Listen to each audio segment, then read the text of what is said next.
Assalamualaikum Kak. Waalaikumsalam. Masya Allah. Ini saya nak tengok ni bendera apa ni? Brunei. Ni tengok bendera apa ni? Brunei. Brunei Kak? Ya, Brunei. Saya nak test. Ada text you. Oh, Akak ada test saya. Yes. Saya nak test Yesterday. Okey, saya nak test betul tak Akak ni daripada Brunei. Nyaman kali ya? Nyaman kali ya. Nyaman banar? Baru ya, hantap. Nyaman hantap. Betul daripada Brunei. Brunei di mana Kak? Brunei di Kota Batu. Kota Kota Batu. Kota Batu. Biasa saya dengar Kuala Belait. Ya, ini Betul Kota kan? Batu. Mak apa khabar, sihat mak? Alhamdulillah. Umurnya berapa? 77. 77. Masya-Allah. Sehat lagi mak ya? Alhamdulillah. Okey, selamat berbuka. Mari. terima kasih. Ada booking tadi kan? Ada. Okey, kita bagi masuk orang Brunei. Okey, orang-orang Brunei. Oh, sorry. Yang mana nak berbuka puasa dekat sini? Baik. Jangan lupa. Sudah datang sini. Terima kasih mak daripada Brunei. Supporter saya daripada Brunei. Okey. So jangan lupa yang bagi insan-insan yang beragama Islam nak berbuka puasa. Jangan lupa sepanjang bulan puasa ni saya ada bagi sedekah kurma percuma, bubur percuma, kurma ajwa, kuih-kuih percuma. Adik ni simpankan saya sikit adik. Dalam 2 ke 3. Ni semua percuma. Okey, dan kalau nak tengok menu-menu saya ni sebenarnya bukan Alaska King Crab saja.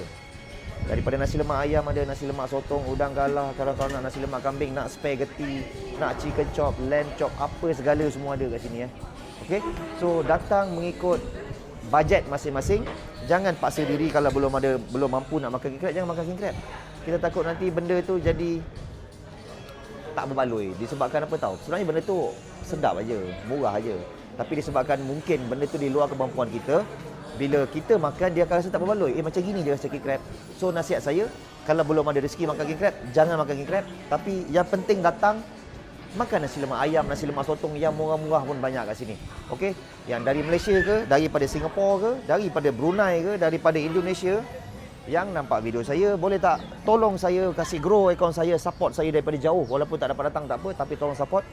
Bagi saya satu like dekat saya punya video ni, saya satu share, tolong repost. Yang penting follow lah saya Okay, kalau tak tahu alamat dekat mana, ni.